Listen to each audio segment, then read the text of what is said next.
I still remember the day she came to stay. My son had married her just months earlier. She was polite, charming, even always smiling as if she carried a secret happiness that made the world bend to her will. At first, I was grateful for the help she managed the grocery lists, organized the bills, and kept the house sparkling. It felt like a relief. But relief soon turned to unease. I noticed she was always asking about money, not in the casual way a daughter-in-law might, but with an intent that felt like calculation. She asked about how much I had saved for retirement, how my bank accounts were set up, and even about my credit cards. When I tried to answer briefly, she smiled but pressed for more. One evening, I found the household budget spreadsheet open on her laptop. My name wasn't on it. She had created a new family budget one where she held the pen and decided who got what. I felt my throat tighten. How had this happened so fast? I wanted to talk to my son, but he was busy with work, or so he said. That night, I lay awake thinking about the shifts I was beginning to see. My home, the place I had built memories in where my son and I had shared years of laughter and struggle, was slowly slipping from my grasp. I wasn't sure if it was my own fear or something real, but I knew I had to be careful. To confront her too soon might only push her further into control. She was patient, and I knew she was playing a long game. The next morning she greeted me with her usual bright smile, but beneath it I sensed a calm that was more like a warning. "This family needs order," she said casually as she poured tea. "Money is the root of so many problems, don't you think?" I nodded, forcing a smile. Inside, I was already plotting how to hold on to what was mine, my dignity, my place in this family, and my finances, because deep down I knew this was just the beginning. I tried to resist quietly at first. It wasn't in my nature to cause conflict. After all, this was my son's wife, the woman he had chosen to build a life with. I wanted to believe she had the family's best interests at heart. But there was something about the way she dismissed me whenever I raised even the smallest question about the money that made my skin crawl. It started with small things, asking why the grocery budget was suddenly doubled, or why the electricity bill seemed to have mysteriously increased. I would mention it in passing, hoping for a simple explanation, but she would smile, oh that smile, and wave it off as if I was making a fuss over nothing. "You worry too much, Helen," she said once, tilting her head in that calculated way she had mastered. "I'm just making sure everything is taken care of. You should relax more." Relax, I couldn't. Not when she was tightening her grip on every penny, every decision. My questions felt like a threat to her carefully crafted image of control, and I could tell she didn't like being challenged. At first, I tried to ignore the sinking feeling. Maybe I was imagining things. Maybe I was overreacting to a daughter-in-law simply doing her job managing household finances. But her dismissive tone grew sharper. When I brought up bills, she'd respond with thinly veiled irritation. When I asked if I could see the bank statements, she deflected.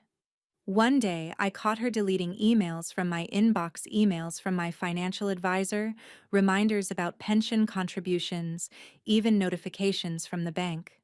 She acted innocent when I asked, but I wasn't fooled. The truth was staring me in the face. She wanted complete control, and I was being pushed out. I started keeping quiet, but the silence felt like a slow suffocation. The house no longer felt like mine. I wandered from room to room, watching her move through the space with a confidence I had never seen before. She ruled the kitchen, the living room, even the bedroom where my son and I used to talk about our days. And my son, he was retreating. Where once he'd been protective and vocal, he now nodded at her every word like a man under a spell. I tried to talk to him, tried to explain how her behavior made me feel, but he brushed me off. "She's just trying to help Mom," he said, eyes tired. "You don't understand how hard it is to manage everything." I felt betrayed more than anything. The son who once stood by me was now standing on the other side of the battlefield. It wasn't just about money anymore. It was about my place in the family, about respect and trust. Every day I felt more invisible. At family dinners, she dominated the conversation about expenses, investments, and savings, speaking in terms I barely understood. When I tried to join in, she would cut me off or redirect the talk to something trivial. One evening, as I quietly sipped my tea in the corner, she looked at me with that same smirk and said, "You're just too old-fashioned, Helen. These things are handled differently now." That stung. I was old-fashioned, maybe, but I had raised my son with the values of honesty and fairness. Now those values felt like relics of a past she was determined to erase. Her control was creeping into every corner of my life. The bills I paid from my own account were suddenly questioned, my expenses scrutinized. It felt as if she was monitoring me as closely as she monitored the household money. I was trapped between silence and confrontation. Speaking up risked alienating my son even further. Staying quiet meant losing myself. One afternoon, I found myself staring at a receipt she had left carelessly on the kitchen table. It was for a large sum spent on an online shopping site, but none of it was for family needs. Designer handbags, expensive shoes, luxuries I couldn't fathom. I wondered if my son even knew about these purchases. I wanted to ask, but the words stuck in my throat. Instead, I took a deep breath and wrote down the details in a small notebook I'd started keeping secretly. I told myself it was just a precaution.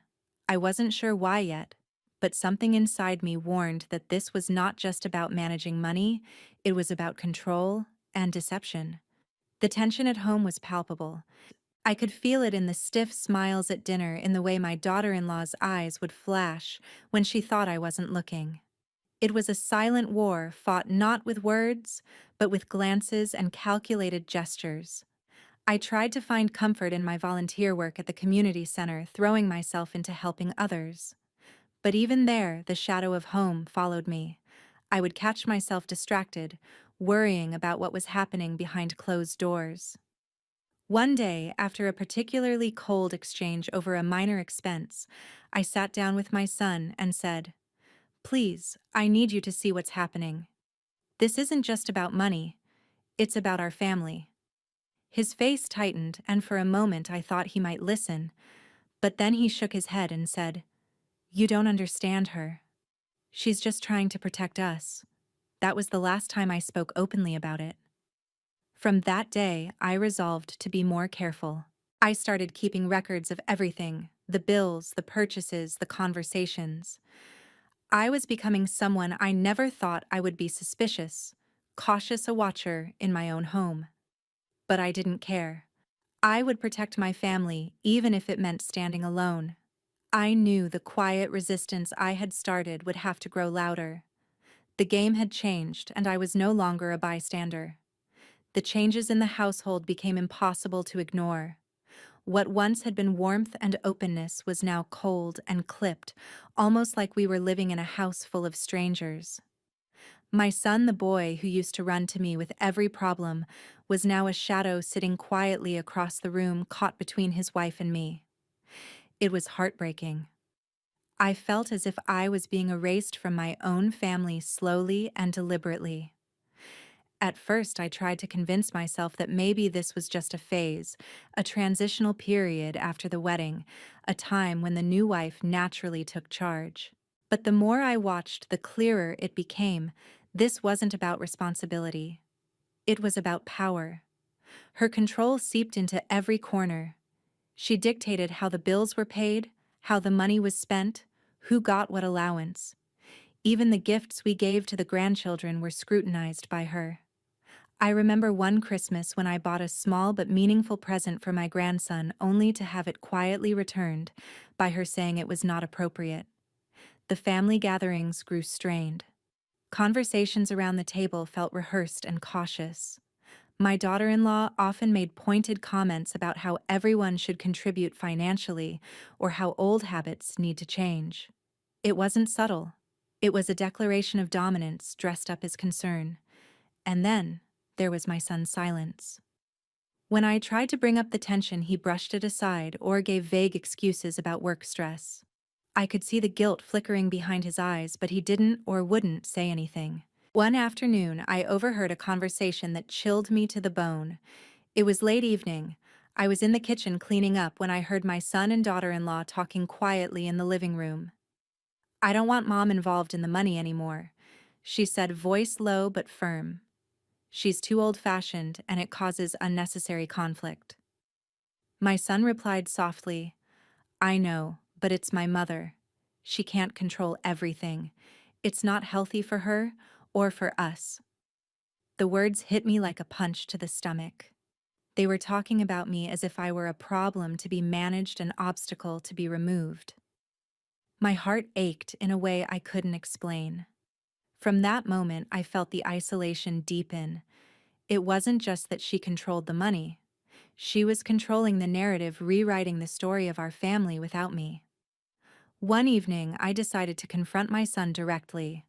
I sat him down and said, "Please, I need to know if you're truly aware of what's happening. Are you really okay with her pushing me out like this?" He looked uncomfortable, his eyes darting away. "Helen, I love you, but this isn't just about control. She's trying to protect us. Can't you see that? Protect us by taking everything from me, by shutting me out," I said, voice trembling. He sighed deeply.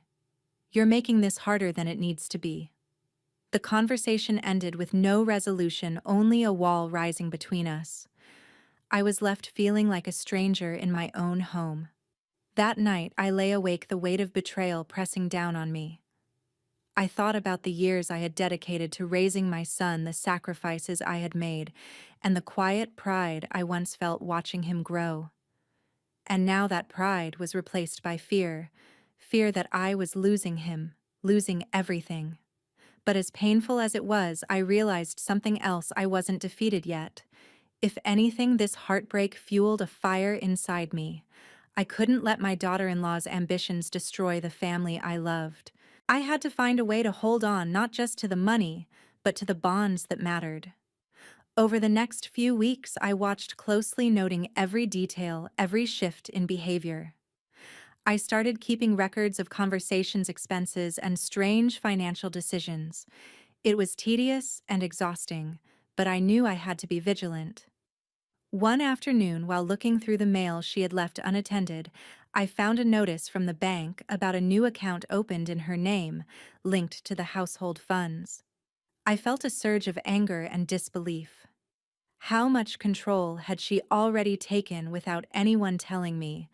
My son's silence was the loudest betrayal of all. I realized I was fighting this battle mostly alone. Still, I refused to back down. I began reaching out to old friends, people I trusted, for advice. I confided in a few close ones about the situation, hoping to find perspective and perhaps support. But I was careful not to let the news spread too widely. Family matters like these were delicate, and gossip could only make things worse. One friend, a woman who had seen her own share of family disputes, told me bluntly, "Helen, you need to protect yourself. Don't let anyone make you invisible." Her words resonated deeply. The tension at home was suffocating. I felt like I was walking on eggshells, avoiding topics that might spark another confrontation. The warmth I once felt from my family was replaced by a cold distance I couldn't bridge. But I held on to one thing: hope. Hope that my son would see the truth. Hope that I could find a way to reclaim my voice and my place. Most nights I prayed for strength and patience, knowing this was a battle that wouldn't be won with anger alone. I had to be smart. I had to be calm. And most of all, I had to be ready. Because this was far from over. The house was quiet one afternoon when I accidentally overheard a conversation that changed everything. I had gone downstairs to grab a cup of tea, hoping for a moment of calm in the storm of tension that had become our family life. But as I passed the living room, voices stopped me in my tracks. It was my daughter-in-law and my son whispering behind the closed door of the study. I hesitated, but my curiosity and growing unease pushed me closer. The words I caught were not just about budgets or bills, they were about money. I didn't know she had taken control of decisions made without my knowledge or consent. I've already transferred the funds from her account to ours, she said, her voice low and steady. It's better this way. She won't even realize. My son sounded hesitant but compliant. Are you sure? What if she finds out? She won't. We're protecting the family. Besides, she's making this harder than it needs to be.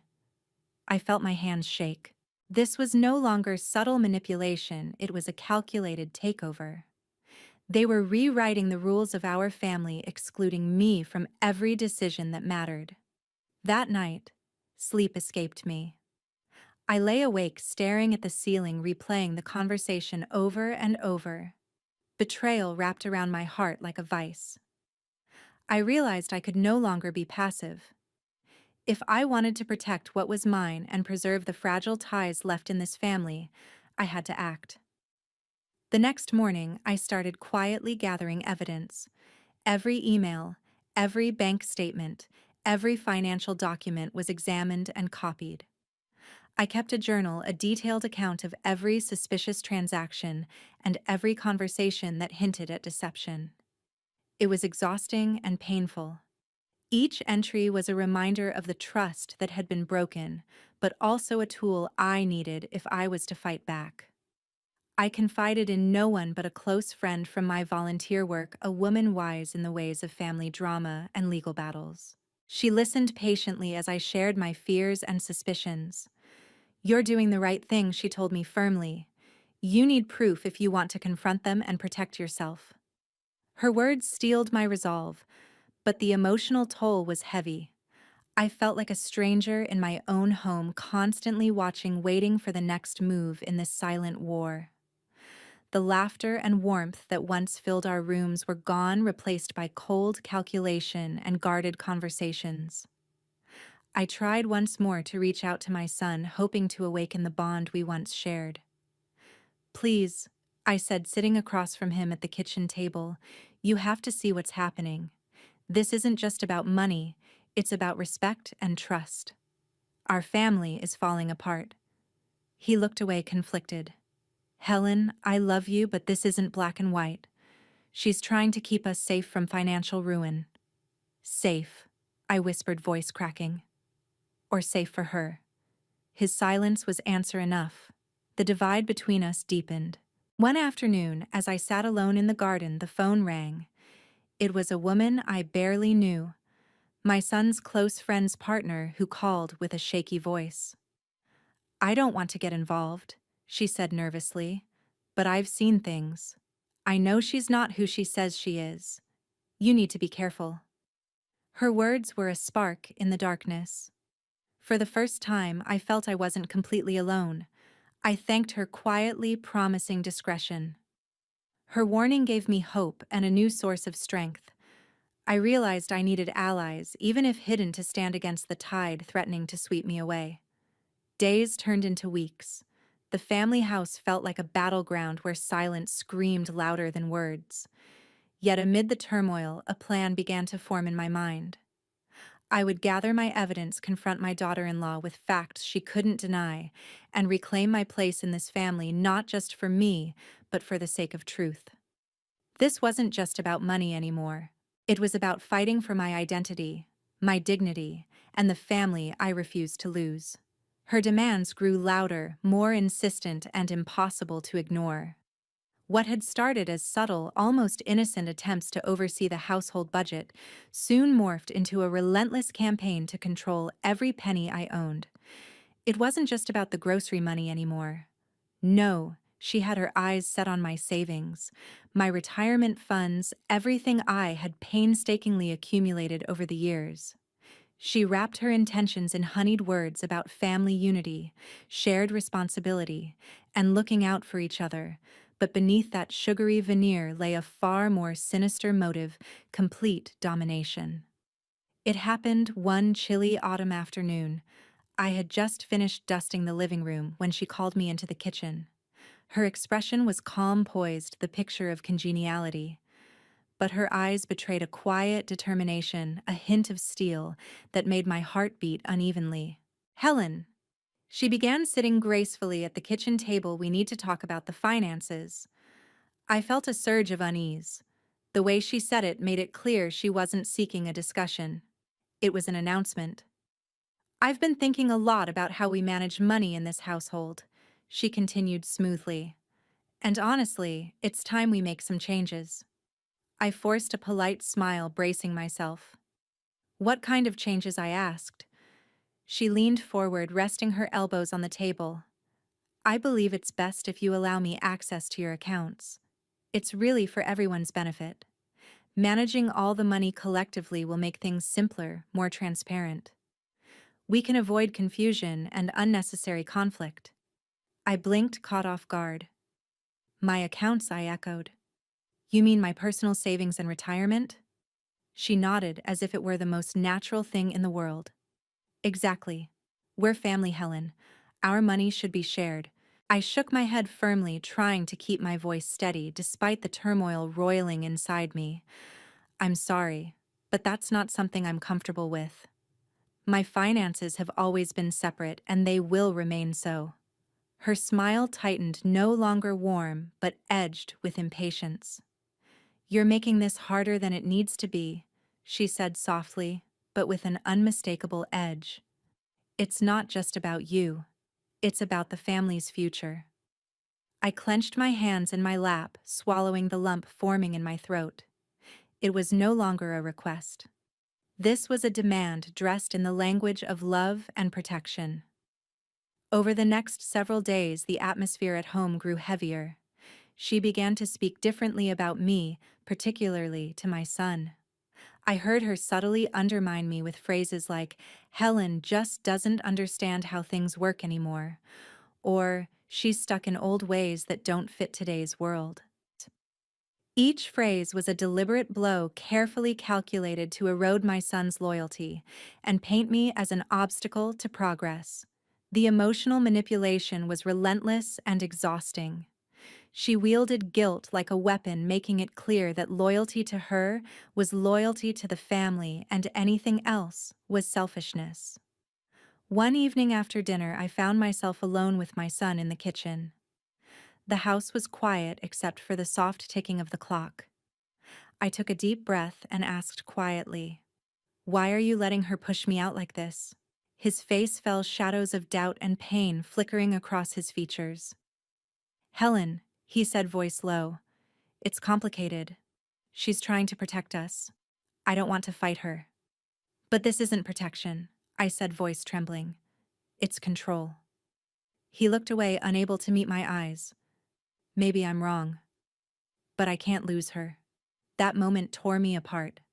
My son was caught in her web, as trapped as I was. She had wrapped him in a web of obligation and guilt, convincing him that standing by her was the same as standing for the family. I was isolated, drained by the constant emotional weight pressing down on me. Yet beneath the exhaustion, a fire burned fiercely inside. I refused to surrender my rights, my dignity, or my place in this family without a fight. Determined, I began reaching out for help quietly and carefully. I contacted a trusted financial advisor, someone with experience in complex family finances. We spoke over several consultations about what my rights were and how I could protect my assets. The more I learned, the more resolute I became. One afternoon, I found myself sitting in a lawyer's office, the weight of the situation settling over me like a dark cloud. The lawyer was kind, but firm. "She's already accessed your accounts without your permission," he said gravely. "That's illegal. You have grounds to challenge this, but it will be a difficult and emotionally taxing process." I nodded, my heart pounding. This was the turning point I had feared and anticipated. Back at home, I started organizing everything meticulously. Bank statements, emails, text messages, every piece of evidence that hinted at her overreach. I kept a detailed journal chronicling suspicious transactions and conversations. It was painful, every entry, a reminder of trust broken, of battles fought behind closed doors. But I was ready. One afternoon, after compiling months of records, I sat alone in the garden staring at the worn notebook in my hands. I thought about the family I once knew, the warmth, the laughter, the love, and I promised myself I would fight to protect it no matter the cost. I also knew this wouldn't be easy. She was clever, patient, and calculated. She had ingrained herself so deeply into my son's life and mind that turning him against her was a battle in itself. Yet I couldn't give up. Not now. Not ever. The days that followed were a blur of tense conversations, careful observations, and private consultations. She watched me closely, her smile masking suspicion and maybe even fear. I could tell she knew I was no longer a passive player. One evening, as I prepared dinner, she approached me, her tone deceptively sweet.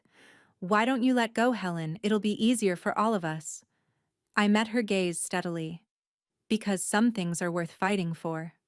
Her smile faltered for a fraction of a second before she masked it again. "Suit yourself." That night, I lay awake, the battle ahead clear in my mind. This was no longer about household money or petty control. It was about power, respect, and reclaiming my place in a family that had started to forget me. I was scared, exhausted, but determined. Because sometimes love means standing strong when everything else tries to tear you down. And I was ready to fight for my dignity, for my son, and for the family I refused to lose. The breaking point came on a cold, gray afternoon that seemed as heavy and oppressive as the weight on my heart. I had reached the end of my patience and the limits of my silence. The tension that had been simmering beneath the surface for months was about to boil over, and I knew there was no turning back. It started that morning with a small but sharp confrontation. I caught my daughter-in-law going through some paperwork I'd left unattended on the dining table. Her hands moved quickly, shuffling documents as if searching for something. When she noticed me watching, she froze, then flashed that same polite smile that I'd learned to dread. "Just making sure everything's in order," she said smoothly. But I wasn't fooled. I stepped closer, voice calm but firm. "Why do you need to go through my things?" She shrugged, her eyes glinting with something cold beneath the surface. "It's part of managing the household, Helen. You should trust me." "Trust is earned, not demanded," I replied, matching her gaze. That moment was the spark. Later that day, I sat down with my son, finally the confrontation I'd been postponing for months. My voice trembled, but my resolve was ironclad. "James, I need you to see what's happening," I said, looking him in the eyes. "This isn't just about money, it's about control, manipulation. I feel like I'm being pushed out of my own family." His expression hardened. "Mom, you're being paranoid. She's trying to help. You're making this into something it's not." "No, James. I'm not paranoid. I'm scared. Scared that you're turning your back on me for her." He looked away, anger flickering across his face. "That's not fair. It's the truth." The room was thick with silence, and I felt a cold distance growing between us, a chasm I feared might never close. But I refused to back down. This was the breaking point, the moment I either fought for my place in this family or lost it forever. Over the next few days, I prepared myself. I gathered evidence, bank statements showing unauthorized transfers, text messages revealing secrets kept from me, records of expenses I never approved. Each piece was a brick in the wall I was building to protect myself. I also reached out quietly to a few trusted friends and a lawyer seeking advice and support. The battle was no longer just emotional, it was legal, strategic. Then came the day I confronted my daughter-in-law in front of the entire family. It was during a Sunday dinner, a rare occasion when everyone gathered under one roof. The air was thick with tension as I cleared my throat and stood. "I have something to say," I announced, voice steady despite the pounding in my chest. "It's time we talk openly about what's been happening." Her smile tightened and my son's eyes narrowed, but I pressed on. "I know about the money, the accounts you accessed without permission, the decisions made behind my back. This isn't family unity, it's control." The room fell silent. She stood, cold fury flashing in her eyes. "You have no proof. This is baseless accusation." I held up the folder of documents I'd brought. "Proof enough." The confrontation spiraled quickly. Accusations, denials, tears. The family split before my eyes. Some sided with her, defending her with fierce loyalty. Others looked at me with sympathy, but fear kept them silent. The tension was unbearable. Voices raised, old wounds reopened, and the family's fragile bonds began to crack. In the chaos, I realized the fight was bigger than money or control. It was a battle for the soul of our family. Later, I sat alone, the weight of what had happened settling around me. The silence was deafening. I wondered if I had done the right thing, if I had pushed too hard or not hard enough. But deep down, I knew I couldn't have stayed silent any longer. The next days were a blur of strained conversations and cold shoulders. The family was divided, and the house no longer felt like home. I knew this was only the beginning. Because when control is at stake, families fracture sometimes beyond repair. But I also knew that some battles are worth fighting even if the cost is high. And this was mine. After that brutal confrontation at the family dinner, life in the house was like walking through a maze of glass, each step careful, measured, and loaded with the risk of shattering everything around me. The family I had loved and protected for decades now felt fractured, splintered into factions that barely spoke to each other. The warmth and security I once felt under this roof were gone, replaced by cold silences and sharp glances that cut deeper than any words. I found myself retreating into solitude more than I cared to admit. My room, once just a place to rest, became a refuge from the storm that raged just beyond its walls. I spent hours sitting by the window watching the world move on outside, while inside my life felt like it was unraveling thread by thread. The loneliness was crushing. But what hurt most was not just being isolated, it was feeling invisible. To them, I was becoming a relic, a fading shadow of the past that no longer fit the picture they wanted to paint. They had rewritten the story of our family without me, and I was left to watch from the sidelines. But despite the emotional exhaustion, I knew I couldn't give up. This fight was about far more than money or control. It was about my dignity, my place in the family, and the security I had earned over a lifetime. So I began the painstaking work of gathering evidence, a task that was both physically and emotionally draining. Day after day, I pored over bank statements, scanning for irregularities like a detective hunting for clues. I printed emails, texts, and receipts, each one a thread in the tapestry of betrayal that was unfolding before me. I documented every transaction, every unexplained withdrawal, every hidden account. Each new discovery was a fresh wound, proof that the woman who had claimed to love my son was quietly dismantling the life I had built. One afternoon, as I sat alone in a quiet cafe, my phone vibrated with a message from an unexpected source, a close friend of my son's who had been watching the situation with growing concern. She wanted to meet, and from the tremor in her voice, I knew she had something important to say. When we met, her eyes were heavy with worry. She leaned in close, lowering her voice. "Helen, you have to be careful. She's not who she seems. I've seen things that don't add up." Her words were a lifeline. For the first time in months, I felt I wasn't completely alone. Over steaming cups of coffee, she told me about the small lies, the manipulations, the way my daughter-in-law twisted situations to isolate me and control my son. She described whispered conversations, subtle digs that painted me as unreasonable or outdated. It was like listening to a map of the battlefield I had been too blinded to see clearly. The more I learned, the more resolute I became. This was no longer just a fight for money or respect. It was a fight for the truth. But the house itself had become a war zone. Family members split into factions, some charmed or intimidated by my daughter-in-law, others paralyzed by fear or indecision. The atmosphere was thick with tension. Meals were eaten in silence, conversations avoided, and smiles forced. One evening, my son finally began to show signs of cracking. He found me in the kitchen, his eyes tired and conflicted.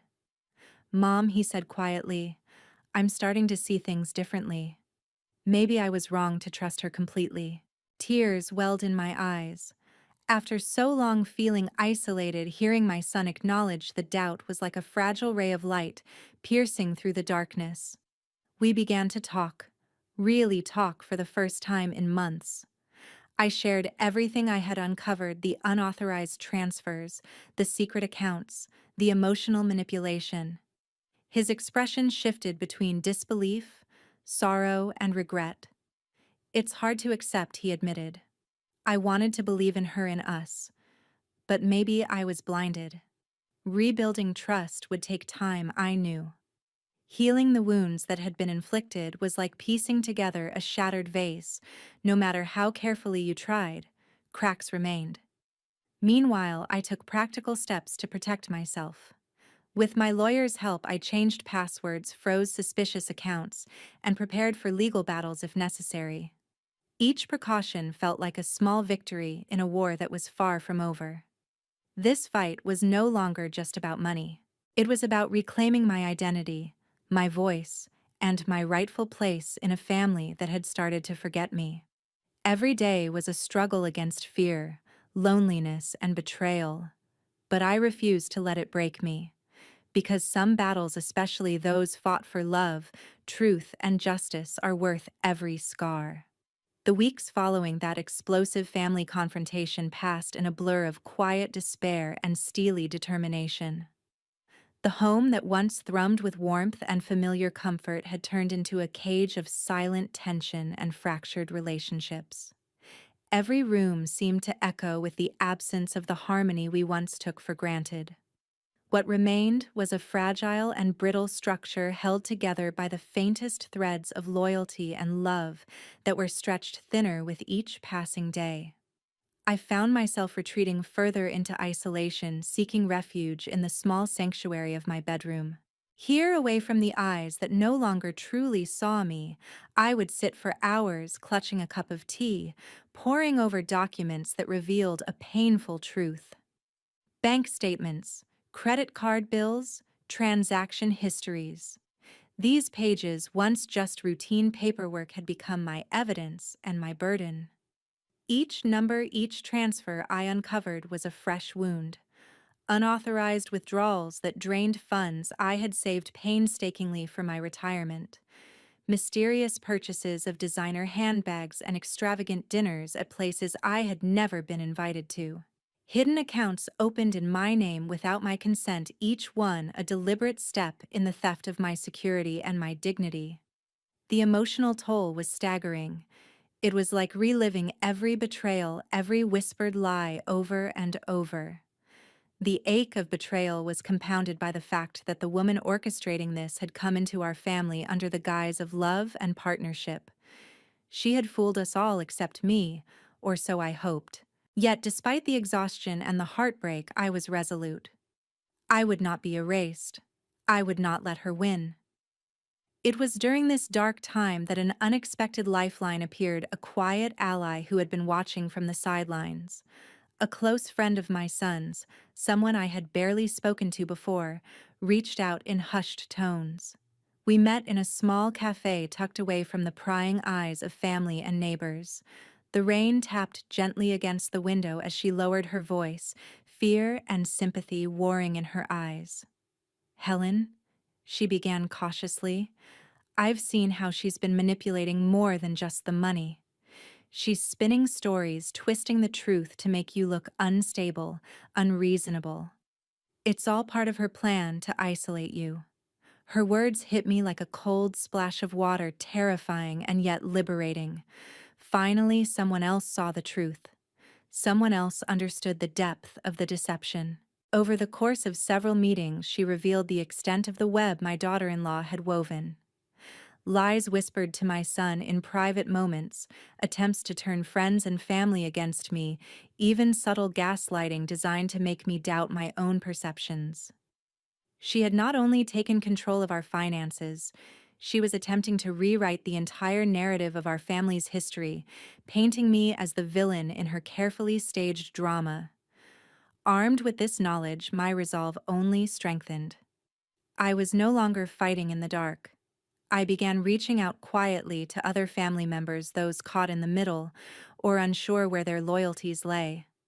I shared my evidence, my fears, and my hopes for healing.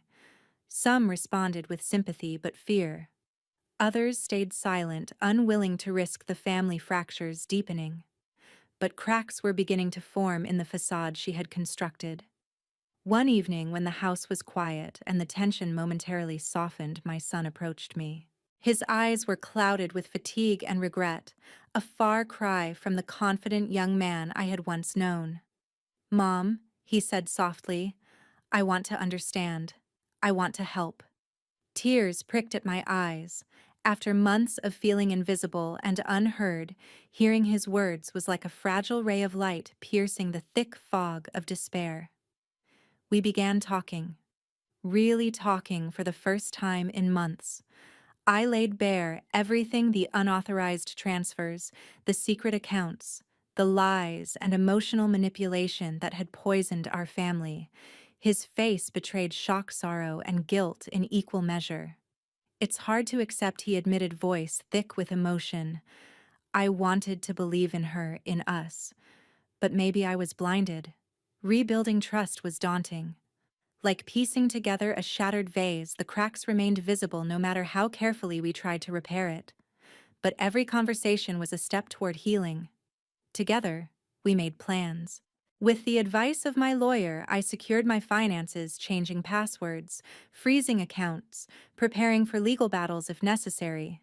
Each action was a reclaiming of my identity and dignity. Emotionally, the journey was even harder. James was torn between love and loyalty, guilt and awakening. The manipulations she had woven had ensnared him deeply, and freeing him was as much a process of unraveling as it was of forgiveness. The house, while still heavy with unresolved pain, began to show glimmers of hope.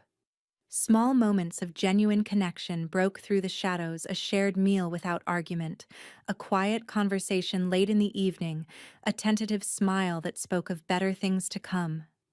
It was far from perfect. The fractures ran deep, and healing would take time. But the progress was real. Throughout it all, I held on to one belief: this was about more than money or control. It was about fighting for the family I loved, bit by fragile bit, no matter the scars it left behind. And as long as that hope remained, I would keep fighting. I didn't sleep the night before. The documents I had tucked away in a locked drawer, screenshots of bank transfers I never approved, photos of receipts she claimed were for groceries, but were clearly for luxury purchases, and even a voice recording of her saying she's old. She doesn't need all that money to herself. They felt heavy in my hands. I looked at each one again, not because I needed to verify them, but because I was trying to convince myself that I wasn't crazy, that I wasn't being vindictive. I was simply protecting myself. I sat at the kitchen table in silence, watching the clock tick toward dinner. That evening, I would ask everyone to stay. No excuses, no phone calls, no rushing off. Just a family dinner, and then I would speak. Finally. My hands trembled as I stirred the pot of stew. I made sure it was a meal everyone liked. Something comforting: beef with carrots and potatoes, the kind I used to make when my son was still a teenager, long before he brought this woman into our lives. I set the table quietly, forks perfectly aligned, water glasses filled.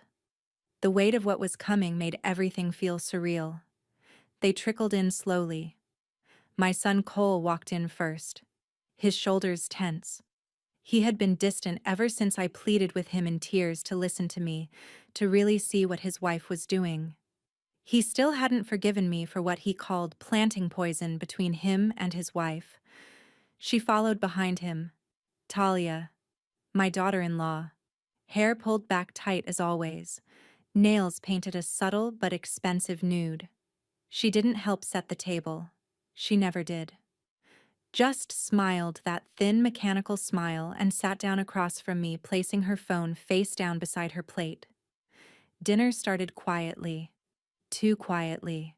I tried to act normal, taking small bites and asking about Cole's work. He answered in short sentences, barely looking up. Talia made comments about the stock market and rising interest rates, tossing out jargon in a way that made her sound knowledgeable to some. I noticed how she subtly referred to our family's portfolio like she was already speaking as if she owned everything, as if my decades of work of saving and sacrificing were now hers by default. I waited until the plates were mostly empty, until the air was thick with silence. Then I cleared my throat and said, "Before we go anywhere, I need everyone to stay.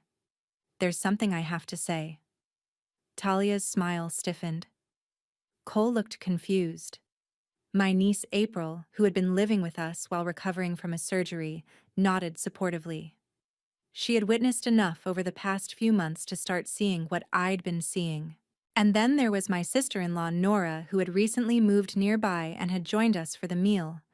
She always sat quietly, observant but detached. I needed her to hear this too. I placed a folder on the table. Cole leaned forward. "What is that?" I looked him in the eye. "Proof." Talia laughed short and sharp. "Proof of what?" "Another one of your dramatic accusations." I didn't answer her. I turned to Cole. "You remember last month when your retirement fund was mysteriously short, and we all thought maybe it was a banking error?" He nodded slowly. "Yeah." I pulled out the first sheet, a transaction detail showing a transfer from his account to a third-party investment account under her name.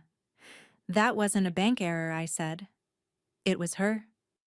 Talia's face flushed immediately. "That's absurd. I manage our finances. We agreed on reallocating funds." "No," I interrupted.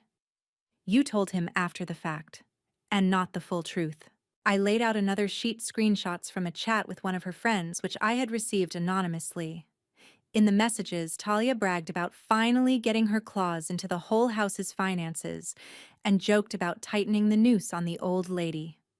Cole looked shocked. "What is this?" She turned to him, smiling nervously. "It's fake. She probably had someone make that up." "Then explain this." I pushed the voice recording across the table. It was already queued up. I pressed play. Talia's voice filled the room. "She doesn't need to manage her own retirement. She barely understands how inflation works. Honestly, the sooner she signs over the remaining funds, the better for all of us. We need to consolidate power. I can't have everyone just hoarding their own cash. That's not how a smart household works." The room fell completely silent. I felt my breath shaking in my chest. But I kept going. "You told me I was paranoid, that I was clinging to control. But this isn't about unity. It's about domination. You've used manipulation, emotional threats, and charm to put yourself at the center of everything. But you never earned our trust. You stole it." Talia stood abruptly. "I will not sit here and be attacked like this. This is character assassination." Cole rose with her, looking between us like a man waking from a deep sleep. "Talia, just sit for a moment," he said. That stopped her. She looked at him. "You're taking her side?" He didn't answer, not directly. Instead, he turned to me. "Why didn't you tell me sooner?" "With all of this?" My voice cracked. "Because I was trying to protect you. I didn't want to believe the woman you married could be capable of this. But every time I tried to warn you gently, you pushed me away. So I stayed quiet. Until I couldn't anymore." April leaned forward, her voice soft but firm. "I've seen how she talks to you when no one's around. The passive-aggressive jabs. The way she monitors your mail. This isn't just about money. It's about control." Nora, silent until now, spoke up too. "I thought it was none of my business, but I've noticed the changes too. The atmosphere. The tension. It's been getting worse." Talia was trembling now, but not from fear. From fury. "You're all against me. This is a witch hunt." "No," I said gently.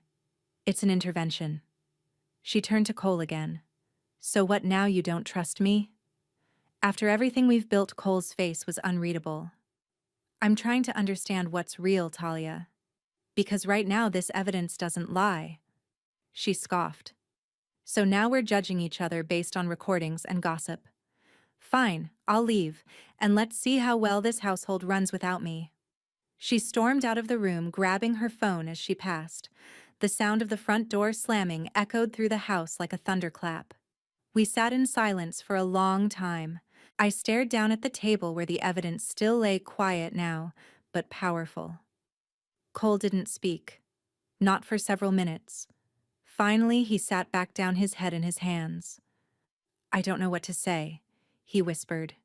You don't have to say anything right now, I told him. Just promise me you'll take the time to see clearly.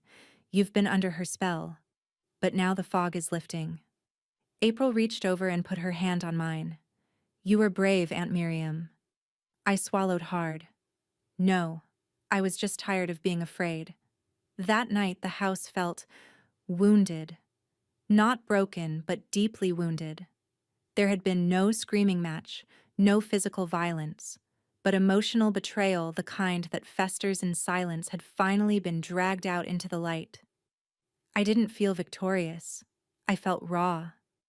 But I also felt something else I hadn't felt in months: dignity. Because finally, I had stood up.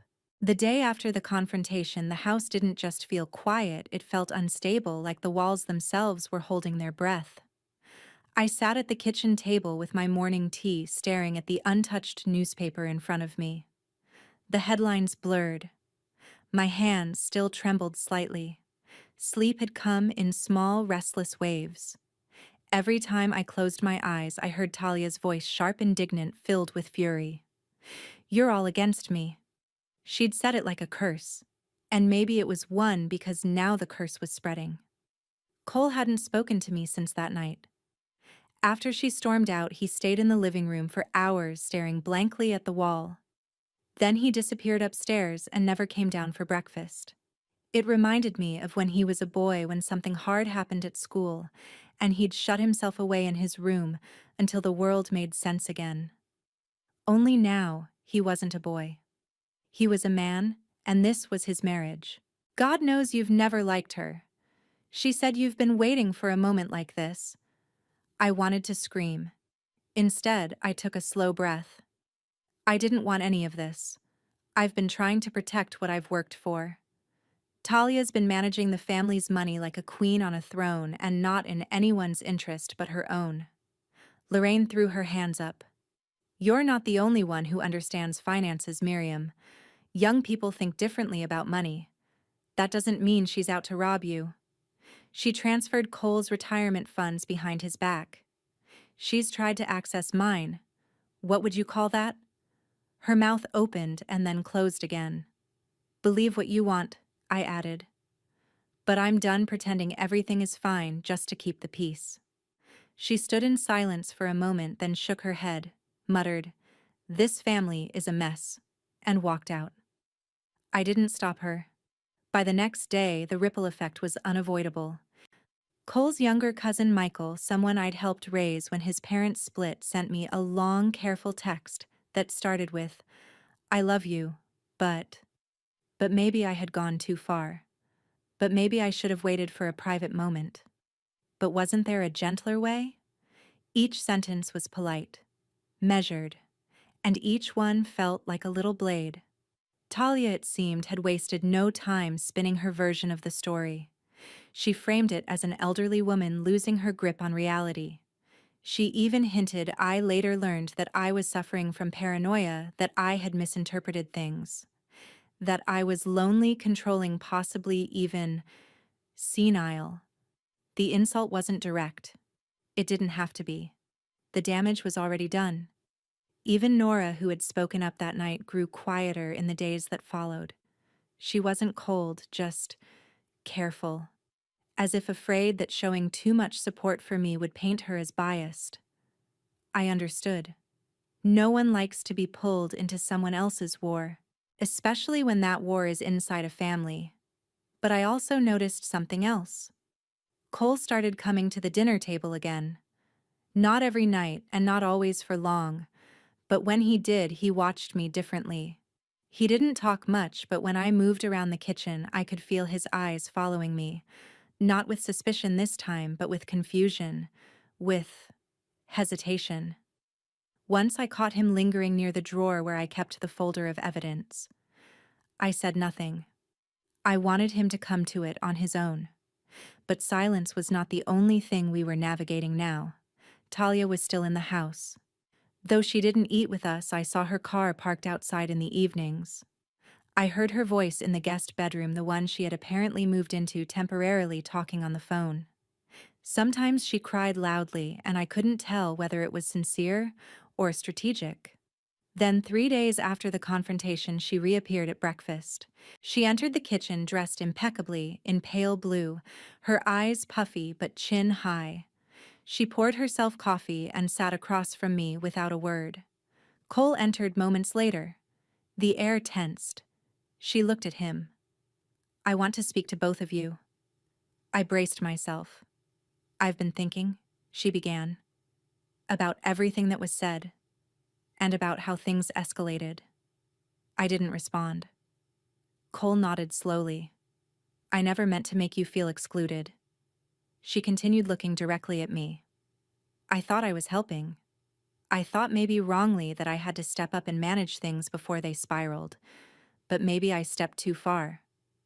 Her tone was calm, measured, but her eyes didn't match.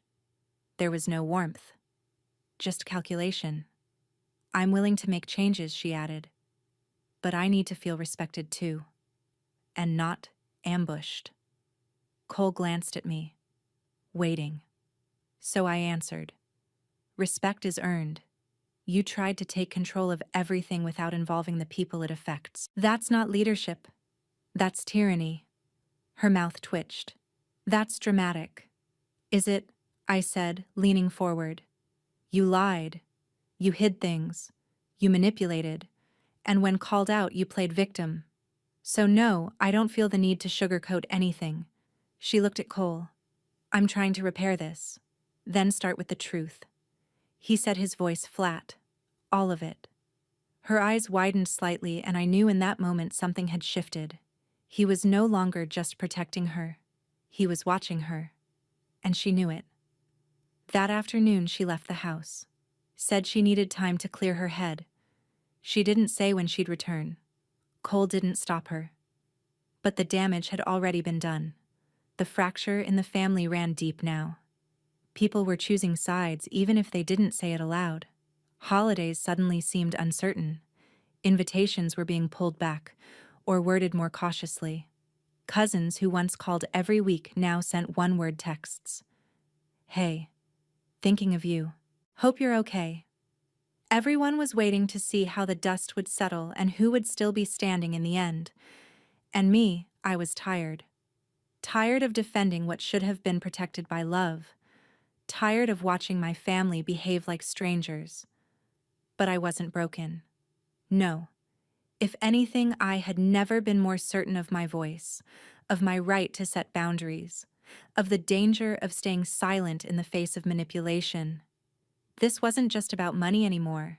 It was about identity, dignity, family, and what each of those things truly meant. I never imagined I'd find myself in a lawyer's office at this stage in my life. I always pictured my golden years filled with quiet mornings, time in the garden, the warmth of my grandson's laughter echoing through the house. Not meetings with attorneys, financial statements splayed out like battle plans, and terms like asset protection power of attorney and estate recovery being thrown around like weapons in a war I never chose. But here I was. The office was stark, but professional glass walls, beige carpet, chrome accents, and that sterile, lemony smell that clings to documents and urgency. Across from me sat a woman named Miranda Chen, sharp eyes, calm voice, and a presence that immediately suggested she'd seen far too many families implode over what they once thought was love and trust.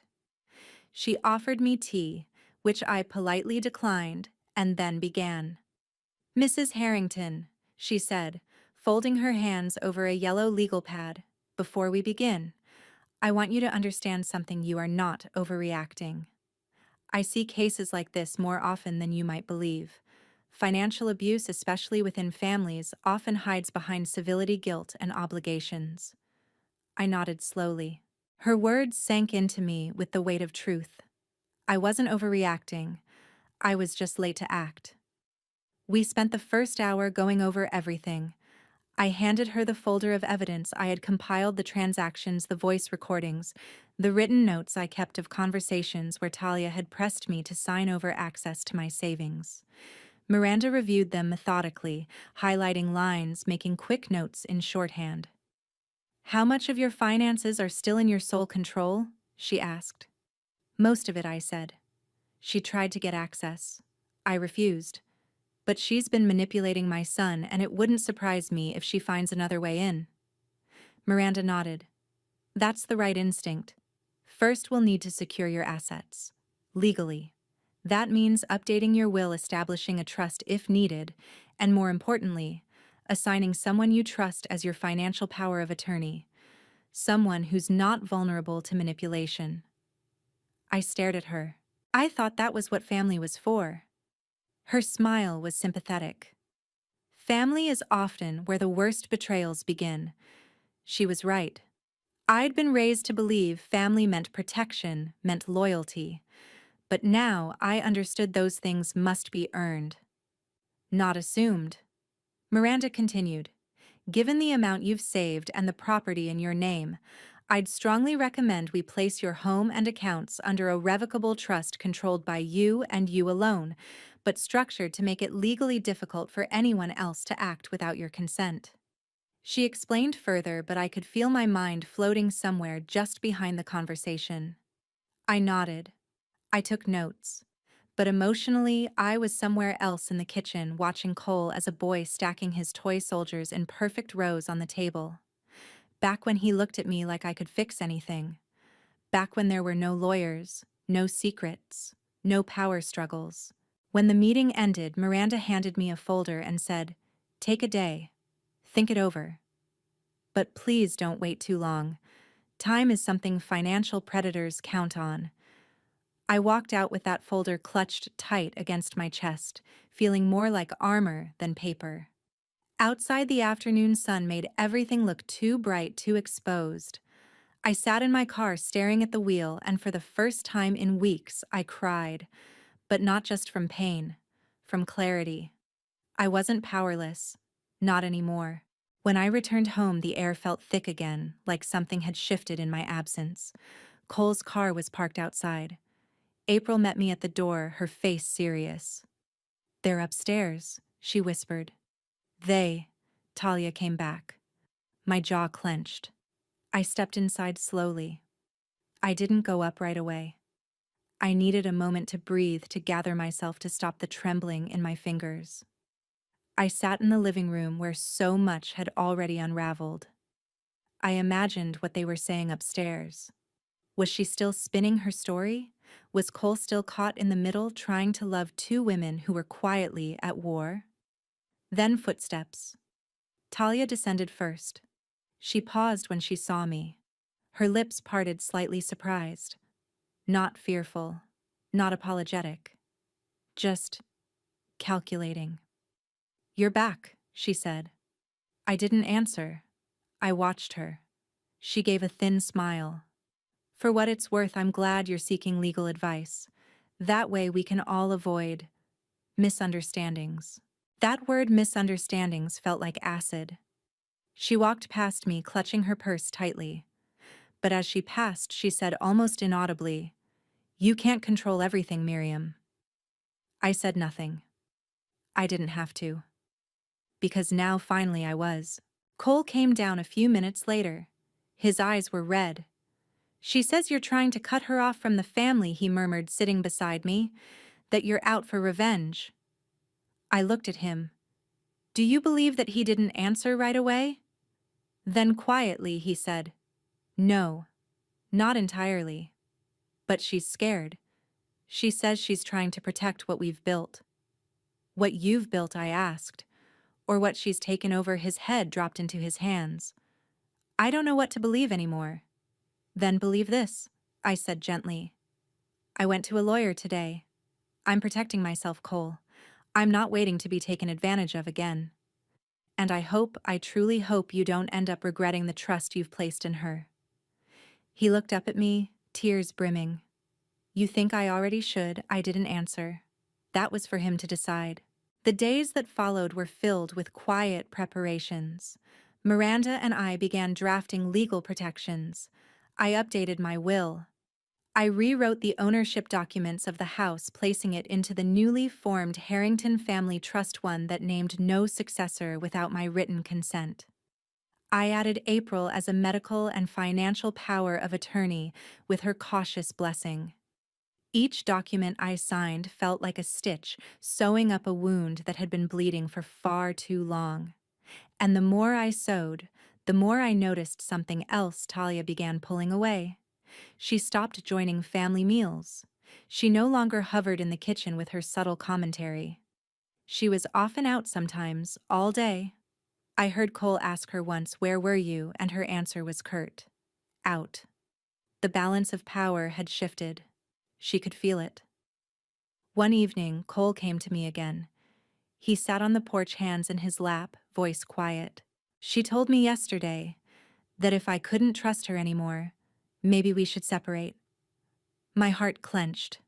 "And what did you say I told her?" "I don't know. That silence between us, it wasn't disappointment. It was grief."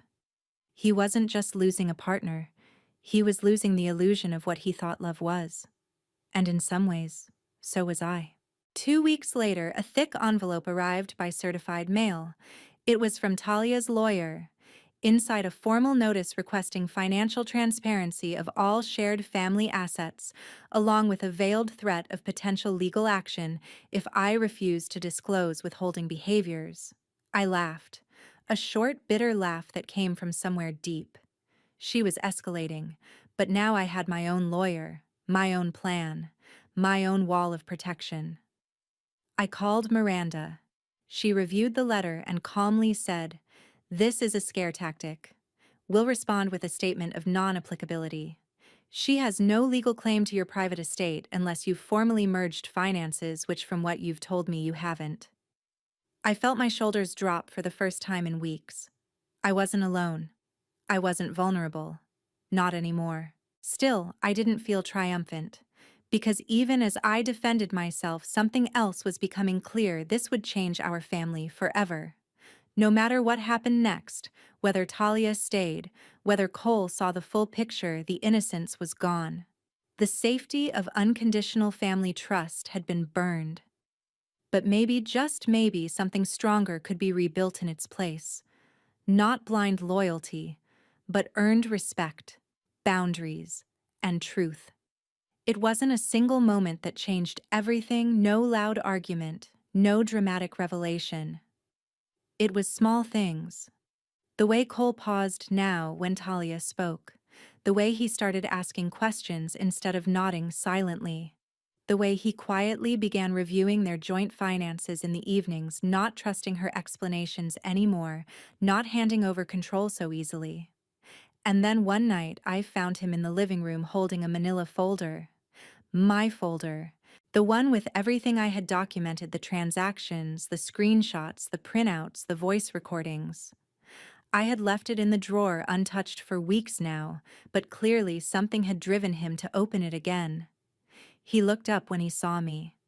There was a strange stillness in his expression, a mixture of exhaustion and disbelief. "You were right," he said. I stood frozen in the doorway. About what? He flipped through the folder and held up one of the bank records. "This. All of this." I cross-checked it with the financial reports she's been keeping. Half of it doesn't match. She's been moving money around out of our accounts and into a separate investment fund, one I didn't even know existed. I approached slowly, cautiously. "What made you look?" He hesitated, then said quietly, "I overheard a phone call." She didn't know I was in the hallway. She was talking to someone about liquidating while I still can and cutting losses before the dust settles. She wasn't talking like someone in a marriage. She was talking like someone preparing for war. A silence hung between us, heavy and real. I wanted so badly to believe she was trying to help. Cole whispered. That this was just a misunderstanding or maybe just poor communication. But it's not, is it? No, I said. It's not. He looked down at his hands. I let her divide us. I pushed you away when you tried to warn me. I let her make me think you were the problem. I sat beside him. She's very good at what she does. Don't blame yourself for being pulled into her web. We all wanted to believe the best. But I saw the signs, he said. I just didn't want to deal with what they meant. We sat in silence for a long time. I think he said finally, I need to start undoing some of this. From that night forward, the tide shifted. Cole began distancing himself from Talia in visible ways. He insisted they keep separate finances. He asked for access to every account she had previously managed without oversight. He even contacted a financial advisor, not one she had selected, and scheduled a full review of their investment portfolio. Talia, of course, noticed. And she didn't take it quietly. First came the soft pushback. You don't trust me anymore, she asked one night in the kitchen, her voice trembling just enough to sound sincere. After everything we've built together, Cole didn't rise to the bait. I just want clarity, transparency. Next came the indignation. So now I'm the villain. I've poured myself into this family. I've taken care of bills, insurance, taxes, everything while you all sat back and watched. You took control, he said, calm but firm. That's not the same as taking care. Then came the anger. She slammed a door, threw her phone across the couch, accused him of humiliating her. Still, he didn't back down. In private, he and I started rebuilding. We talked more. Sometimes over coffee in the early mornings, sometimes late at night, long after the rest of the house had gone quiet. I used to think you were just being stubborn, he admitted once, holding on to control because you were scared of letting go. But now I see you weren't afraid of change. You were afraid of being erased. I smiled sadly. That's exactly it. I want to make this right, he said. And he did try. He took steps, slow, deliberate ones. He moved the title of the house back to reflect its origin in my trust, removing Talia's name as co-beneficiary. He contacted the banks to flag suspicious transfers. He even spoke to Miranda once, asking what he could do to support my legal protections. But Talia wasn't done. Not by a long shot. One afternoon, I returned from the grocery store to find Talia in the living room, pacing like a storm cloud ready to break. She turned to me with eyes full of fire. I know what you're doing, she hissed. I set the bags down slowly. What's that? Turning him against me. Poisoning him. You couldn't stand that I was in control, so you built a whole campaign to take it all back. No, I said, voice even. You lost control when your lies caught up to you. I didn't turn him against you. Your actions did. She laughed bitter low. You think you've won something. You think this ends with you sitting on your throne untouched. Please. Cole is only half awake. He'll swing back. He always does. I'm not trying to win, I said. I'm trying to survive. You made this a war, not me. She stepped closer. I could still ruin you, you know. I didn't flinch. Try. She studied me, waiting for fear. But there was none left. Not anymore. She turned on her heel and left the room. That night she didn't come home, and for the first time in months the house was quiet. Truly quiet. In the days that followed, things settled in a strange new way. Cole didn't speak of her much. He focused on his work, on repairing the financial mess she'd left behind, and on rebuilding trust not just with me, but with himself. One evening, we sat on the porch watching the sky turn orange and pink over the trees. I used to think protecting my marriage meant defending it at all costs, he said, even if it meant ignoring the truth. But now I know. Protection doesn't mean denial. It means facing reality, no matter how painful.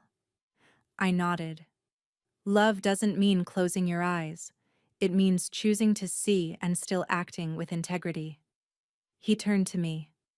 Do you think it's too late? For what to make things right? I placed my hand over his. It's never too late to return to the truth. Talia didn't return that week. But she did send a message and email to Cole with a list of demands: financial compensation for years of unpaid labor, a share of all marital assets, and a thinly veiled threat of going public with family dysfunction if he didn't comply. He forwarded it to Miranda. She responded swiftly and strategically, advising Cole to prepare for formal separation proceedings and to document every financial decision she had made on behalf of the household. She also helped him file for a financial restraining order, ensuring Talia couldn't touch a cent more than she already had. It was not the end of the story, but it was the beginning of the end, and this time, the power wasn't hers. One evening, as I was preparing tea, Cole came into the kitchen and said I filed. I turned slowly. For divorce? He nodded. I thought it would hurt more, but honestly, I just feel relief. I'm sorry it came to this. I'm not, he said. I thought I would be, but I'm not. We stood there in the quiet of the kitchen, the very room where months ago I had started to question everything, where I had felt invisible, small. Now we stood as equals, stronger, clearer, freer. The morning after Cole filed for divorce, I found myself standing in the garden. It was early, the air still cool from the night before. A mist hung just above the grass and everything felt still. I hadn't stood in this spot for months. My rose bushes were overgrown. The soil was cracked from neglect. The weeds had claimed territory in every corner, but somehow it felt right. This garden had been my sanctuary once, a place where I used to think, to reflect, to breathe. And now, with the worst of the storm finally behind us, I was ready to return, not just to the soil, but to myself. I knelt down and pulled a stubborn root from the ground. It came up with a satisfying snap. As I dropped it into the bucket beside me, I realized this was exactly what I'd been doing all along, removing what didn't belong. Talia was gone. Officially, emotionally, and legally, the separation had begun. Her absence from the house no longer felt like a threat. It felt like air returning to lungs that had been tight for far too long. Cole had begun sleeping better, eating better, smiling not often, but more than before. He moved through the house without that weight dragging behind him. He no longer flinched when her name came up. He was healing in his own quiet way. And I was too. The first thing I did was sit down with Miranda again. We met at her office, where she greeted me with a warm handshake and that same steady calm I had come to rely on. I want to update everything I said, opening my folder. My trust, my will, my beneficiary documents, everything. She nodded. You're ready to take full control again. Yes, I said. But this time, I'm not just protecting myself from outside threats. I want to leave things clear, transparent, so that no one ever has to dig through this mess again. She guided me through the process. We removed Talia's name from every document where it had been added, even mistakenly or informally. We updated the trust to ensure that control of my estate would only pass to someone with my express and notarized approval. I added clauses about misuse of funds, emotional coercion, and financial guardianship, not because I expected another Talia, but because I'd learned to never leave cracks unsealed. I even sat down with April, who remained my unwavering support, and explained everything to her, line by line. She didn't flinch. Aunt Miriam, she said, whatever happens in the future, I'll carry your choices out with respect, not entitlement. And that was all I needed to hear. Back home, I began cleaning not just the house, but the energy of it. I packed up Talia's things carefully and without anger. I placed them in boxes labeled with her name and stacked them in the garage. She had sent someone to retrieve her clothes already, but I found more: her books, her unused candles, a decorative tray she insisted we display in the living room. I wasn't angry as I sorted through them. I was focused, clear. This wasn't about punishment. It was about reclaiming my space. Each item gone made the air feel a little lighter. By the end of the week, the house looked different. Cleaner, calmer. The kind of space that didn't whisper tension in every corner. One night, Cole asked if he could cook dinner. I blinked. You? He laughed. Don't act so shocked. I used to help you when I was little. Boiling spaghetti doesn't count. Then I guess we'll find out if I've improved. He made chicken piccata and roasted vegetables. It wasn't perfect, but it was good. And it was his. We sat at the table, just the two of us, and talked like we hadn't in years. You know, he said, sipping his wine for the first time in a long time, I don't feel like I'm walking on eggshells in my own house. I nodded. I used to think the same thing, but about my own son. He winced. I deserve that. No, I said softly. You deserve truth. We all do. And now we have it. He looked at me, eyes glassy. You saved me, Mom. I didn't save you, I said. I stood up for myself. You saved yourself by finally seeing. He nodded. Thank you for not giving up on me. In the weeks that followed, Cole took steps I never thought I'd see. He called our extended family, every person Talia had poisoned against me, and told them the truth. Not to defend me, but to be honest. He explained what had happened, apologized for letting lies spread, and asked them to hear it from him, not through gossip or whispers. Some people apologized to me directly. Some didn't. And that was fine. I wasn't seeking validation, but the truth finally being spoken by the person who once doubted me most was enough. Talia didn't go quietly. Her lawyer filed a response to the divorce petition demanding equitable compensation for her contributions to the household. She claimed she had sacrificed her career, her energy, her youth. She cited stress and emotional trauma. Cole didn't retaliate. He responded legally, calmly, factually, with Miranda's help. They submitted evidence of the financial manipulation, the secrecy, the threats. Talia's attempt to frame herself as the victim crumbled when faced with the timeline, the voice recordings, and the financial discrepancies. Eventually, her lawyer proposed a settlement, modest face-saving. Cole agreed only because it ended things quickly and peacefully. When the divorce was finalized, he looked at me with relief in his eyes. It's done, he said. And just like that, the storm truly passed. We celebrated with something simple, just the two of us and April. A quiet dinner, laughter, music playing in the background. The kind of evening that once would have triggered Talia's disapproval. Too noisy, she would have said. Or a waste of electricity. Or worse, she would have made it about herself sulking or starting a passive-aggressive conversation to kill the mood. But this time it was just peace. After dinner, Cole raised a glass. To my mother, he said, for reminding me who I am, and who I never want to be again. I smiled through tears. Not because of the words, but because of the man who was finally saying them. Later that night, I found myself back in the garden, hands covered in dirt, knees resting on a cushion as I trimmed back the last of the wild branches. There was a soft breeze. A bird chirped in the distance, and I whispered aloud just to myself, I'm back. The house is quiet now. Not the kind of silence that makes your heart race or your mind fill with dread. No, this silence is gentle, clean. The kind that comes after a long storm when the wind has settled and the sun has dared to return. There's a rhythm to my mornings again. I rise before the sun just as I used to before life became a war zone. I sit by the kitchen window with my tea, watching the birds peck at the feeder I'd neglected for so long. The air smells like dew and jasmine, and when I exhale, it no longer feels like I'm holding in the weight of an unspoken truth.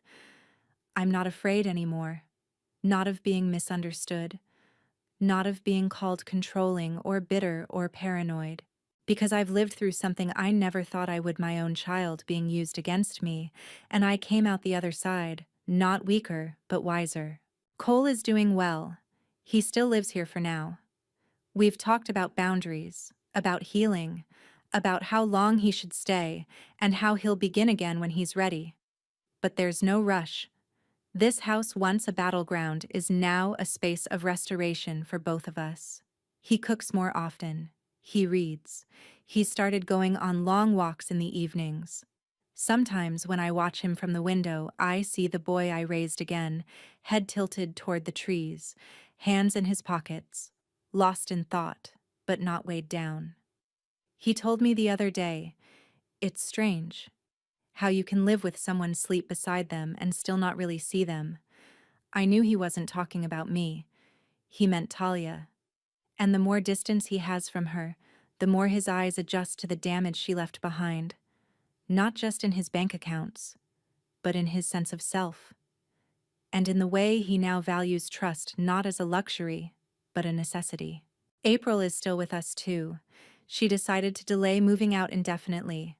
She says she wants to be here for me for Cole, and maybe even for herself. I suspect she doesn't want to go back to a world that feels hollow after what she's seen unfold in our family. She's taken up painting.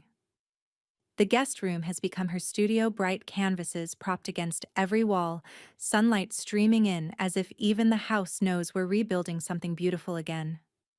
I think she said one afternoon, as she dabbed blue onto a canvas, this family needed to break before it could breathe.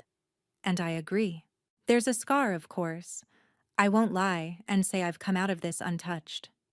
There are moments when I hear the low hum of a car pulling into the driveway, or see a young woman with long, dark hair walking past the house, when my stomach still knots instinctively expecting confrontation. Trauma doesn't leave you in one piece. It leaves you in shards, and you learn to gather them one by one. But with each day, those shards become less sharp, less dangerous, more like reminders of what I've survived. I journal now.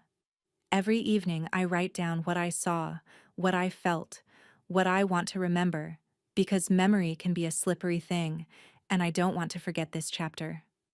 Not because it was painful, but because it taught me everything. Here's what I've learned. 1. Manipulation doesn't always wear a mask. Sometimes it smiles. Sometimes it compliments you. Sometimes it offers to help balance your checkbook. It creeps in under the guise of support and efficiency, but it comes with strings, ones that tighten around your autonomy until you forget who you were before someone else began managing your life. 2. Silence can be survival, but it cannot be permanent. For months, I swallowed my discomfort. I minimized. I second-guessed. I feared being called ungrateful or old-fashioned, but in doing so, I gave away space I had every right to occupy. Speaking up was hard, but staying quiet was killing me. 3. Family doesn't mean submission. We were taught to protect family at all costs. But there's a difference between loyalty and blindness. Protecting someone who harms you isn't noble. It's a betrayal to yourself. And love, real love, should never come at the cost of dignity. 4. Boundaries are a form of love. I used to think setting limits meant pushing people away. Now I know it's the opposite. Boundaries are how we create safe spaces for ourselves and for those we care about. Without them, everything becomes blurred and broken. 5. You can start again at any age. There is no expiration date on reclaiming your life. I'm not a young woman, but I am no less capable of growth, of change, of taking back the reins. It's never too late to say, this is mine. My voice. My name. My future. Talia hasn't contacted us since the divorce was finalized. There was no dramatic farewell, no apology, no last attempt at manipulation. Just silence. Perhaps even she knew that her grip had finally slipped, that the web she spun had collapsed under its own deceit. I don't hate her. I don't even think about revenge. Pity, maybe. Sadness for whatever childhood or belief system taught her that control equals security, that domination equals worth. But mostly, I just let her go. She doesn't belong in this chapter. One afternoon, I went into the attic to look through some old boxes. Among them, I found a photograph from years ago, me Cole and his father smiling in front of the garden, our arms wrapped tightly around one another. We looked happy, not perfect, but real. I took the photo downstairs and placed it in a new frame on the mantel. Not to cling to the past, but to remind myself of what once was and what can still be. We've lost something, that's true, but we've also gained something else. Truth, resilience, each other. And in the end, I'd choose those things over illusions any day. This chapter is over, but the story continues. In the smell of coffee in the morning, in the laughter echoing from the living room, in the shared chores, the Sunday dinners, the evenings where no one walks on eggshells. My name is Helen Carter. I'm a mother, a widow, a survivor, and finally, I'm free. If this story touched you, if you've ever felt forgotten, betrayed, or quietly powerful in your pain, share your story below.